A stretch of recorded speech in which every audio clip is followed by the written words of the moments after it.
Bonjour, bonjour, chers parents, mesdames et messieurs, chers amis. Alors, très rapidement, je nous souhaite à chacun et à chacune une excellente semaine, très belle semaine à chacun de nous. On commence aujourd'hui encore avec la routine. Aujourd'hui, lundi, on a encore 5 jours de la semaine. Voilà, faire la routine le matin, c'est ça.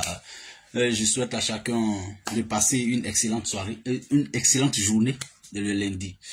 Alors, l'enrôlement sur la liste électorale que j'appelle la période préélectorale est terminée depuis hier dimanche.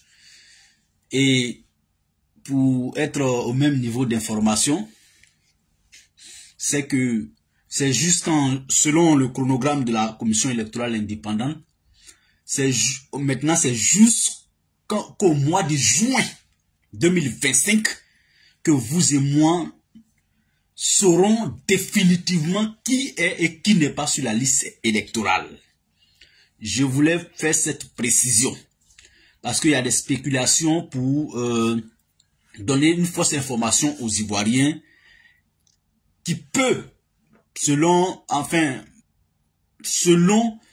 ou bien dans la mémoire ou dans l'esprit de ceux qui véhiculent ces informations-là, c'est fait une erreur. Je vais le dire. Si ceux qui actuellement ont pris l'internet ou les réseaux sociaux d'assaut pour véhiculer le message de ce que le président Gbagbo Laurent serait inscrit sur la liste électorale, c'est fait une erreur de communication. C'est grave, c'est une erreur stratégique et je vais vous dire pourquoi. Parce que le combat que nous menons aujourd'hui, c'est de voir nos leaders inscrits effectivement sur la liste électorale. Mais ils ne le sont pas encore. Si déjà, nous-mêmes, on commence à dire aux uns aux autres, le président Gbagbo est sur la liste électorale, voilà, et ceci et cela, alors que c'est pas vrai. Mais on va jouer le jeu du régime. Ils vont dire bon. Ils vont plus nous emmerder jusqu'en juin pour se rendre compte que ils ne sont pas sur la liste électorale. Et pourtant, on a maintenant jusqu'au mois de juin pour accentuer cette pression-là. Pour que lors de l'affichage de la liste électorale définitive, on y voit figurer les noms des présidents Soro Guillaume et Gbagbo Laurent. C'est pourquoi j'ai dit c'est une mauvaise stratégie de communication. J'ai dit sur un panel hier, j'ai dit écoutez, on peut aller se faire enrôler. La commission électorale ne va pas te refuser d'accéder à un centre d'enrôlement. Tu vas avec les pièces demandées, la commission électorale va te faire enrôler. Après la période d'enrôlement qui s'est terminée hier, la commission électorale commence à partir d'aujourd'hui à traiter ces informations qu'ils ont récoltées durant la période d'enrôlement. C'est comme ça que ça se passe. Quand on dit traiter les informations, ça veut dire quoi? C'est comme on dit, voici la période d'examen du baccalauréat du 10 au 17 novembre. Donc, jusqu'à hier, le résultat, les examens sont terminés.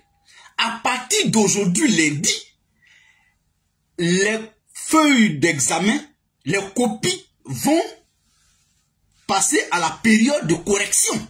C'est ça qu'on appelle traitement des informations qu'on a collectées pendant l'examen. L'enrôlement est une phase d'examen. Chacun va pour s'inscrire pour l'examen, pour composer. Mais tout le monde ne gagne pas l'examen. À quel moment on sait que je viens de gagner ou bien je viens de faire un échec à l'examen?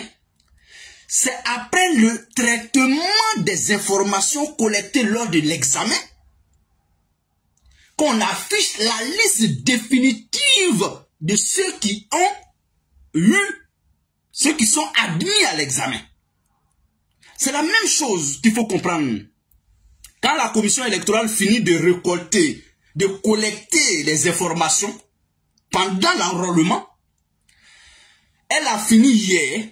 À partir de ce matin du lundi, selon leur programme, hein, ils vont commencer maintenant à traiter toutes les informations qu'ils ont eu à collecter. Ils vont commencer à faire le tri. Lui là, il est admissible. Lui là, il est admissible. Je dis bien admissible. Je n'ai même pas dit admis. J'ai dit admissible. Je vais vous dire pourquoi je n'ai pas dit d'abord admis. Quand il commence à traiter, il voit, bon, lui là, c'est bizarre, non, il répond pas aux critères, machin, on l'exclut. Lui là, il répond oui, on le maintient. Lui là, il est venu se faire enrôler, sachant qu'il n'est pas dedans. Bon, pour l'instant, il n'est pas dedans. Ah, lui là, c'est vrai qu'il n'était pas dedans, mais sa situation a changé. Maintenant, il est dedans, on le maintient. C'est ça qu'on appelle la période de correction.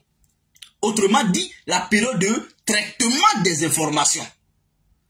À l'issue de cette période, la commission électorale indépendante va afficher ce qu'on va appeler une liste provisoire.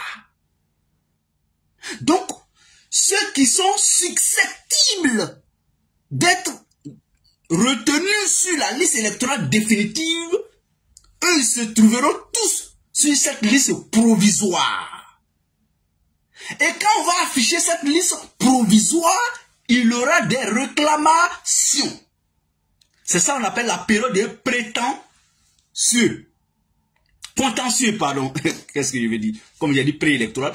C'est cette période-là, à partir de l'affichage de la liste provisoire, pour dire, bon, allez-y, vous regardez cette liste.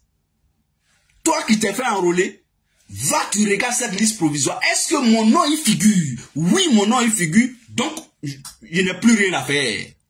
Mais attention, il peut se trouver que quelqu'un quelque part là-bas vienne à la commission électorale pour dire j'ai vu un nom sur la liste provisoire, il ne doit pas y figurer. Voici les preuves qu'il ne doit pas y figurer.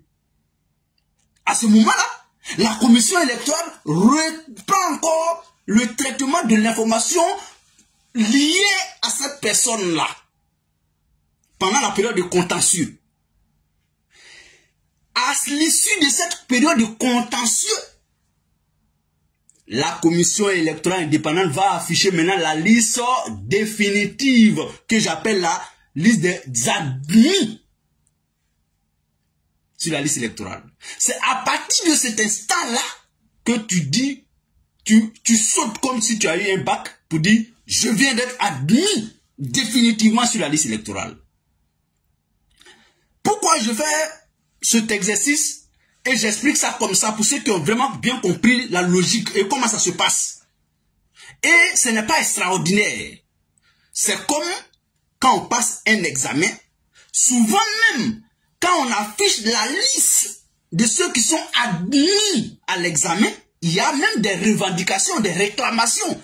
Ah, voici, il y a une erreur sur ma collante, je devrais être admis, mais mon nom n'a pas figuré sur la liste, voici, j'ai fait réclamation. Et quand tu envoies cette réclamation à l'organe qui s'est chargé des examens, cet organe-là va traiter encore ta réclamation. Si elle est fondée, tu vas avoir le bac. C'est la même chose qu'on fait pendant l'enrôlement. L'enrôlement, c'est la période de l'examen. Le traitement des données, c'est la période de la correction des copies d'examen. L'affichage de la liste provisoire, c'est la proclamation. Pour ceux qui ont fait, par exemple, un BTS, un brevet de technicien supérieur. Il y a ce qu'on appelle la liste des admissibles. Donc, on va appeler ça, tu as eu le BTS de façon provisoire d'abord. Ta joie est à moitié. Mais tant que tu n'as pas fait un stage pour soutenir et un jury va encore certifier ton admission, tu restes toujours admissible au BTS et non admis au BTS. C'est quand tu finis de faire un stage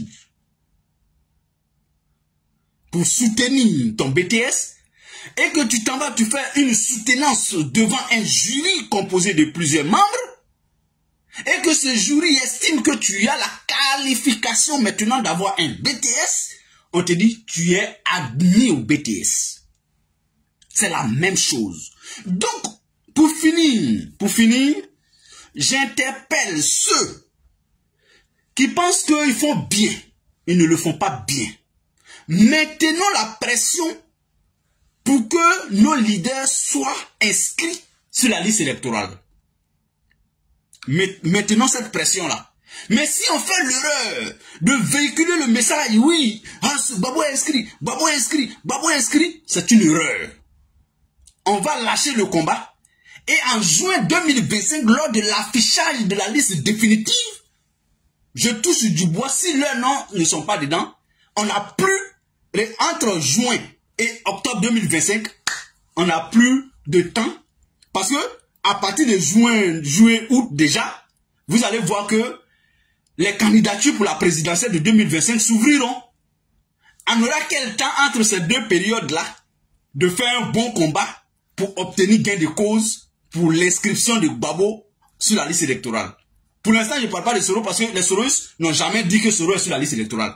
Il n'est pas dessus. Donc nous, on maintient notre combat. La preuve, c'est que le samedi prochain, le 23, le samedi 23, nous serons à Bruxelles devant le Parlement européen pour revendiquer ça. Mais si déjà on se blague maintenant, c'est qu'il n'y a plus de raison pour se battre. Puisque nous-mêmes on dit déjà qu'ils sont inscrits. J'interpelle les pro-Gbagbo. C'est un faux combat, c'est un faux message. C'est une fausse stratégie de communication. Ne nous blaguons pas. Je viens de vous expliquer comment ça se passe. Mais si d'autres ont d'autres explications pour vous convaincre, tant mieux pour vous. En tout cas, moi voilà ce que je sais. Et ce n'est pas aujourd'hui que c'est comme ça. C'est depuis lors. C'est comme ça se passe. Mesdames et messieurs, chers amis. En tout cas, je vous salue depuis vos différentes positions. C'était ma petite contribution ce matin. Comme promis, le matin bonheur a repris de pas belle. Voilà un peu ce que j'avais à dire sur l'enrôlement et sur ce qui se passe, sur ce qui se dit aujourd'hui sur l'inscription du président Gbagbo Laurent sur la liste électorale. Ce n'est pas vrai. Portez-vous bien.